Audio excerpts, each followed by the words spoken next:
और वीरियंस जो है उसका मीन होता है पॉइजन।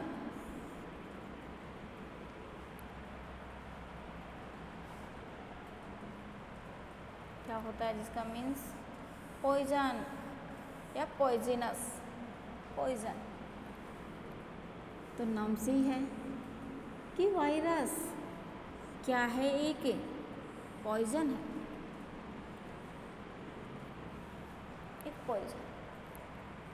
ये पॉइजन एक प्लांट बॉडी से दूसरी प्लांट बॉडी में किसी भी वेक्टर के द्वारा भी ट्रांसमिट हो सकता है, किसी भी वेक्टर्स के थ्रू। लेकिन जब ये किसी भी वेक्टर्स के थ्रू ट्रांसमिट होता है तो हमेशा ओनली और ओनली किसको ट्रांसमिट करता है, न्यूक्लिक एसिड को ट्रांसमिट करता है। स्ट्रक्चर आपको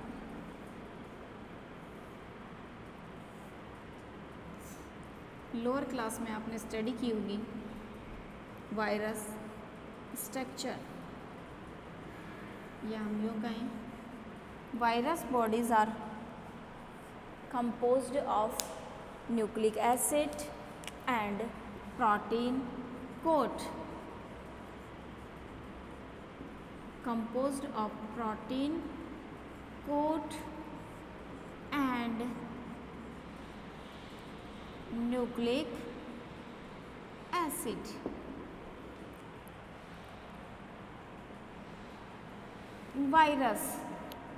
Virus is transmitted by vector, only nucleic acids, one bodies and other bodies, and not transmit of proteins codes.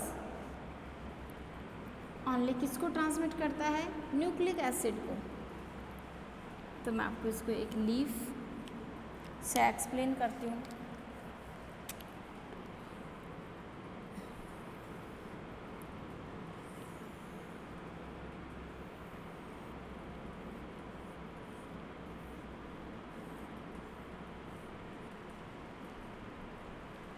Nucleic acid जैसे ही प्लांट्स के इस लीफ पार्ट में एंट्री करता है, स्टोमेटा एंड वाउंड, तो सबसे पहले ये क्या करता है, अपने न्यूक्लिक एसिड को इस लीफ के न्यूक्लिक एसिड के साथ अटैच करता है।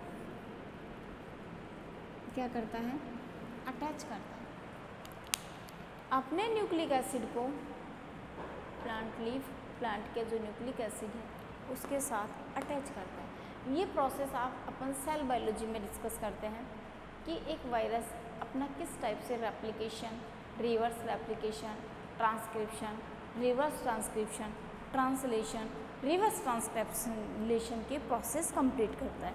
अपन केवल अपन यहाँ पे ज़्यादा डिस्कस नहीं करेंगे, नहीं तो अपना ये टॉपिक क्या होगा, वेरी लेंथी हो जाएगा।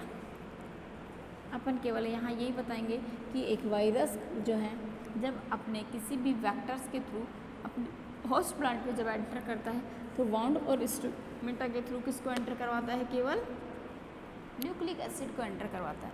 ये न्यूक्लिक एसिड जैसे ही अपनी रेप्लिकेशन स्टार्ट करता है तो सबसे पहले किसको यूज करता है, इस लीफ के जेनेटिक मटेरियल को, इस लीफ के न्यूक्लिक एसिड को यूज करना स्टार्ट करता है। तो जैसे ही ये लीफ के न्यूक्लिक एसिड को यूज करता है तो जिस सेल के, जिस टिश्यू के न्यूक्लिक एसिड को ये यूज कर लेता है वो सेल कैसी हो जाती है, without nucleus, without genetical material. तो उस सेल की या उस टिश्यू की क्या हो जाती है, डेथ हो जाती है। तो जैसे ही एक सेल्स के अंदर प्रेजेंट क्लोरोपिगमेंट्स की जब डेथ होती है तो उसे हम क्या कहते हैं, क्लोरोसिस। क्या कहते हैं? क्लोरोसिस। क्लोरोसिस हो जाता है उसमें, यानी कि सेल जो थी उसमें किस पिगमेंट की डेथ हुई? क्लोरोफिल पिगमेंट की। किसकी डेथ हो गई? क्लोरोफिल पिगमेंट की। जैसे ही क्लोरोफिल पिगमेंट की डेथ होती है तो ये अपन जानते ही हैं कि जो क्लोरोफिल पिगमेंट होता है वो किस कलर का होता है? ग्रीन कलर का पिगमेंट्स होता है। जब ग्रीन कलर का पिगमेंट ही डेथ की तरफ चला जाता है, यानी कि उसकी डेथ हो जाती है, तो जो क्लोरोफिल पिगमेंट है ग्रीन कलर का है, अब वो कैसे कलर का हो जाएगा? येलो कलर का हो जाएगा। जो लीफ थी ग्रीन कलर की थी, ये ग्रीन कलर किसकी प्रेजेंस से था? Chlorophyll pigment A. Chlorophyll A pigments are present in leaf part, so leaf part are green color, but chlorophyll pigment A death, so leaf color are yellow color. तो disease are caused, second point, chlorosis या yellowing. yellowing leaf की जो cells और tissues हैं, जैसे ही उसमें chlorophyll a death, so green colour to convert into yellow colour and leaf colour are yellow, तो क्या कहते हैं उसको? येलोविंग, येलो कलर की। और जैसे ही वो येलो कलर स्टार्ट हो जाता है लीफ में, तो लीफ के अंदर क्या बनना शुरू हो जाएंगे? बैंड। क्या बनना स्टार्ट हो जाएंगे? बैंड फॉर्मेशन, जिसको क्या कहते हैं? Vein banding, vein banding and vein clearing. Vein banding and vein clearing, यानी कि जो लीफ थी उसके अंदर क्लोरोफिल पिगमेंट्स डिसअपीयर, तो लीफ येलो कलर, एंड ये येलो कलर्स पिगमेंट्स में तो है ही है, साथ ही किस में स्टार्ट हो जाए? वेंस में स्टार्ट हो जाए यही कलर, और धीरे धीरे उसमें क्या हो जाएंगी? वेंस क्लियर दिखाई देने लग जाएंगी। वेंस का जो कलर्स है वो लाइट कलर, और वेंस बिल्कुल क्लियर। ये वेंस हैं, इनको बोलते हैं लेटरल वेन, और जो सेंटर में मेल होती है उसको बोलते हैं मिड रिब। दो टर्मिनोलॉजी आती है इसके लिए, एक आती है वेन बैंडिंग, एक आती है वेन क्लियरिंग। ये वेंस, अगर इसको मैं एक को एक्सप्लेन के फॉर्मेशन में, बिल्कुल डार्क फॉर्मेशन में आपको एक्सप्लेन करूं कि ये तो हुआ इसका वेन, इसकी दोनों तरफ जो सेल्स थी, उन सेल्स में जो क्लोरोफिल पिगमेंट था, उस क्लोरोफिल पिगमेंट की क्या हो गई? डेथ हो गई। उस क्लोरोफिल पिगमेंट्स की डेथ की वजह से, क्लोरोफिल पिगमेंट्स की डेथ होने की वजह से ये पार्ट कैसा हो जाएगा? बिल्कुल क्लियर। और जो वेंस थी वो एक बैंड के फॉर्मेशन में दिखाई देगी, एक बैंड के रूप में, बिल्कुल बैंड लाइक। तो इसका नाम क्या रख दिया जाता है? वेन। इसका नाम तो हो जाता है वेन बैंडिंग।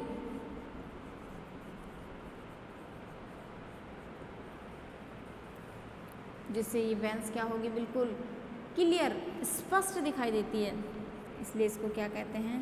Vein clearing.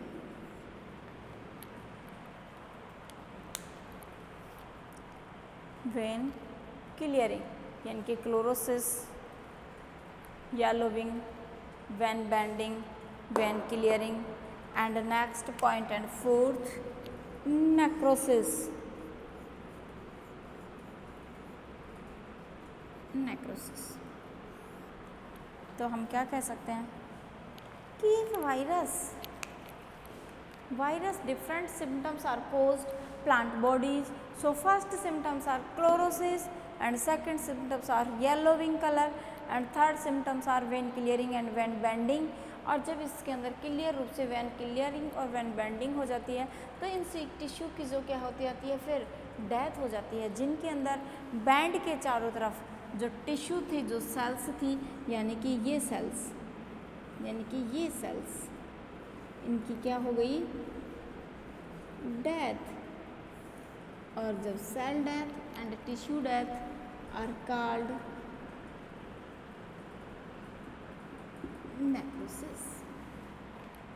मैक्रोसिस. तो हम क्या कह सकते हैं कि जैसे ही किसी प्लांट बॉडी के ऊपर एक वायरस अपना अटैक करता है, उस वायरस की वजह से अगर हम पर्सनली लीफ की बात करें तो लीफ के ऊपर वो अटैक करता है तो फर्स्ट टाइम उसका अटैक दिखाई देता है क्लोरोसिस के फॉर्मेशन में and second symptoms are show yellowing formation में and third symptoms are show when bending and when clearing and next symptoms show are necrosis. So cell death and tissue death and last symptoms are show ring spot. Its symptoms are different types. ring spot ये थोड़ा सा different है.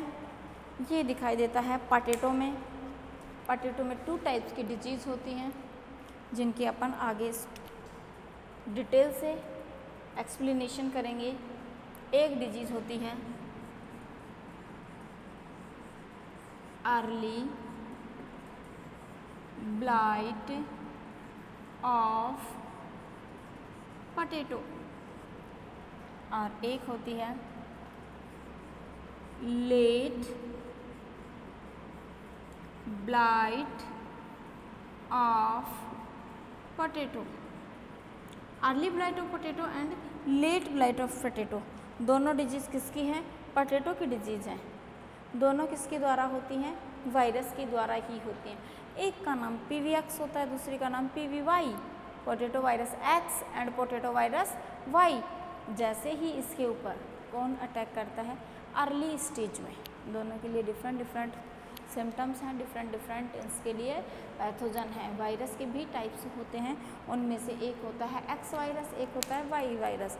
तो जो X virus होता है जब वो अपने सिम्टम्स कोज करता है प्लांट बॉडी के ऊपर और अगर इनिशियल स्टेज में अर्ली स्टेज में क्या करता है वो अपने सिम्टम्स को कोज करता है तो वो क्या कहलाती हैं? Early blight of potato disease. और अर्ली ब्लाइट स्टेज में क्या होता है आपको मैं इसी में एक्सप्लेनेशन दे देती हूँ इसका कि सपोज करो it is a potato leaf. इस पोटैटो लीफ के ऊपर जैसे ही कोई वायरस अटैक करता है तो ये वायरस सपोज करो सबसे पहले इसने अपना अटैक किया यहाँ समझा देती हूँ. यहाँ इस वायरस ने क्या किया? अटैक किया. अब ये वायरस एक रिंग के फॉर्म में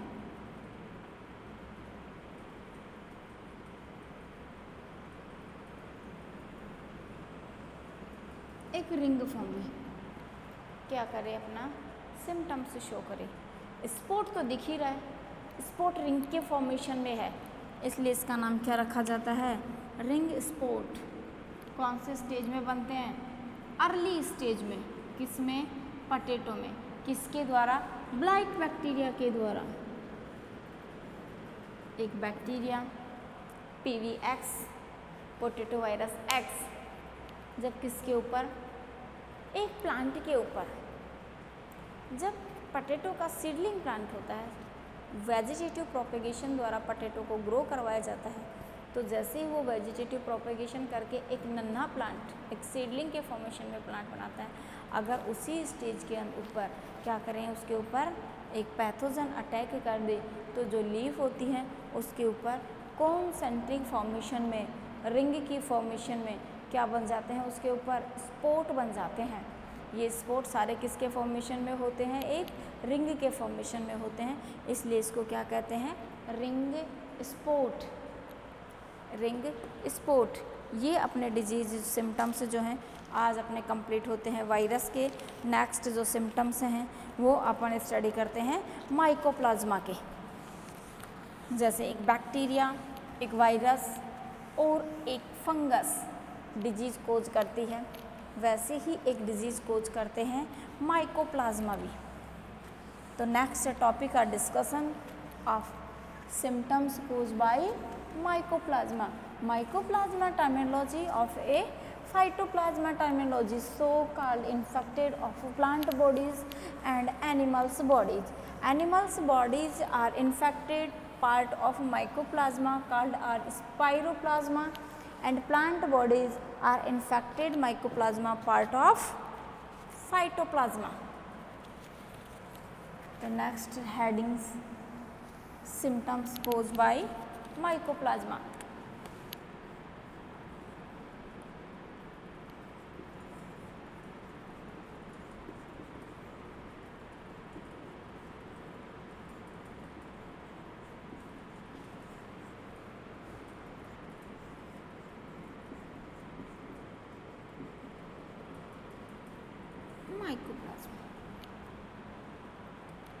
Mycoplasma are two types.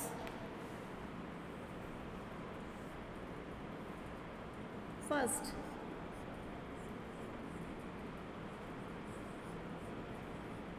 phytoplasma, and second types of spiroplasma. Mycoplasma and Mycoplasma are two types, phytoplasma and spiroplasma. Phyto means phyton. Phytons means plants. Spiro for animals. So called are phytoplasma and spiroplasma. Phytoplasma only caused of plant bodies and spiroplasma caused of animal bodies. Phytoplasma are symptoms show only plant bodies and spiroplasma are symptoms show only animal body. तो plant जो body है उसके ऊपर इसके different symptoms होते हैं जिनके लिए आज अपन ब्रीफली एक्सप्लेनेशन करते हैं। Like a little leaf and second point yellowing and third point grass shoot and fourth point big bud and fifth point phyllodes.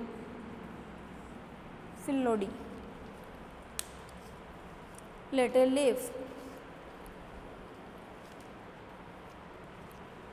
leaf, Phytoplasma disease is caused and leaf-like structure of little. तो हम इसके लिए क्या कह सकते हैं, जैसे ही कोई माइकोप्लाज्मा किसी प्लांट के लीफ के ऊपर क्या करता है, डिजीज कोज करता है, तो प्लांट की लीफ आकार में कैसी रह जाती हैं, बिल्कुल स्मॉल साइज की, इसलिए उसका नाम क्या रख दिया जाता है, लिटिल लीफ। इसका बहुत एक बेस्ट एग्जांपल है लिटिल लीफ ऑफ ब्रिंजल, जिसके अपने सिलेबस में एक डिजीज भी है, little leaf of brinjal disease, little leaf of brinjal.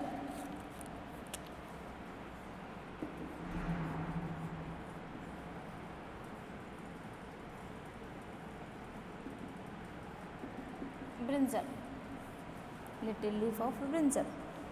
Brinjal के प्लांट तो आप सभी ने देखे होंगे कि ब्रिंजल के प्लांट्स जो होते हैं, अगर उनकी लीफ जो फोटोसिंथेसिस का काम करती हैं, अगर वही साइज में छोटी रही तो सिंपल सी बात है कि प्लांट के अंदर फ्लावरिंग और फ्रूटिंग क्या होगी, कम होगी, और या तो होगी नहीं, होगी तो कम होगी। अब सिंपल सी बात है, जब लीफ ही छोटी साइज़ की है तो फोटोसिंथेसिस रेट क्या हो जाएगी, डिक्रीज हो जाएगी। रेस्पिरेशन जो रेट है वो भी डिक्रीज हो जाएगी।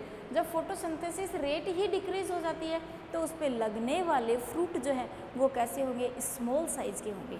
अब वो डिक्रीज हुई क्यों, हमने इससे पहले एक टर्मिनोलॉजी देखी थी, एक टर्मिनोलॉजी आई थी इसके लिए, हाइपरप्लेजिया की जगह हाइपोप्लेजिया,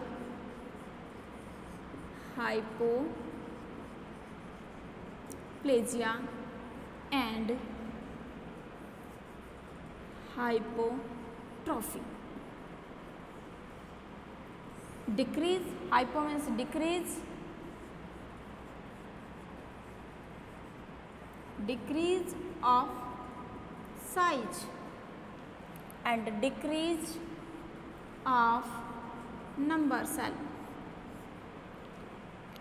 माइकोप्लाज्मा जब अपना इन्फेक्शन करे तो लीफ जो है वो क्या करे, अपने सेल्स के अंदर डिक्रीजिंग स्टार्ट कर दे, यानी कि सेल्स की साइज और सेल्स की नंबर्स दोनों क्या हो, डिक्रीज हो जाएं, धीरे धीरे घटना स्टार्ट कर दें। तो लीफ जो है वो नॉर्मल साइज़ के कंपैरिजन में क्या होगी, साइज में लिटिल साइज़ की रहेगी, तो उसका नाम क्या हो जाता है, लिटिल लीफ। किसके कारण, माइकोप्लाज्मा के कारण। होस्ट कौन है, ब्रिंजल है, पैथोजन कौन है, माइकोप्लाज्मा है। तो जब हम इस डिजीज़ को एक ब्रीफली पढ़ेंगे तो हम इसके अंदर 2 पॉइंट्स मेन पढ़ेंगे। क्या क्या, एक पैथोजन जो मैं आज ही आपको बता देती हूँ, आज ही आपको ये लर्न होना चाहिए। एक होता है होस्ट, तो पैथोजन तो कौन होगा, माइकोप्लाज्मा, माइकोप्लाज्मा, और इसका होस्ट कौन होगा, ब्रिंजल। और सिम्टम्स सबने देख ही लिए, जब ये माइकोप्लाज्मा ब्रिंजल के प्लांट के ऊपर अपना इन्फेक्शन कोज करेगा तो प्लांट की लीफ कैसी रह जाएंगी, बिल्कुल लिटिल साइज। क्यों, क्योंकि cells are hyperplasia, hypoplasia and hypertrophy, cells are small size. से धीरे धीरे इसके अंदर क्या होता है कि जो लीफ हैं वो बिल्कुल स्मॉल साइज की रह जाती हैं, और स्मॉल साइज की रहने की वजह से लीफ के अंदर photosynthesis rate are decreasing main points. जैसे ही उसमें डिक्रीजिंग स्टार्ट हो जाती है तो उसमें लगने वाले फ्रूट्स, उसमें खिलने वाले फ्लावर वो क्या हो जाते हैं, नंबर्स में भी decrease, cell size and cell shape decreasing. तो flowering and decreasing and fruiting are decreasing. जैसे फ्रूट और उसके अंदर फ्लावर्स की संख्या धीरे धीरे कम होती चली जाती है तो वो फ्रूट्स क्या होते हैं, साइज में बिल्कुल छोटे। क्यों, क्योंकि फ्रूट्स में हमेशा फूड मटेरियल ही तो स्टोर होता है। अब प्लांट्स की जो लीफ है वही छोटी साइज की है तो फ्रूट के अंदर फूड मटेरियल भी क्या हो जाएगा, धीरे धीरे कम होना स्टोर हो जाएगा और फ्रूट क्या रह जाएगा, बिल्कुल छोटी साइज का रह जाएगा। तो अपन जो है आज केवल इतना ही डिस्कशन करेंगे। लास्ट जो है 4 पॉइंट्स और बच रहे हैं अपने, इनके लिए नेक्स्ट क्लास में अपन डिस्कस करते हैं। आज की क्लास के लिए इतना ही काफ़ी।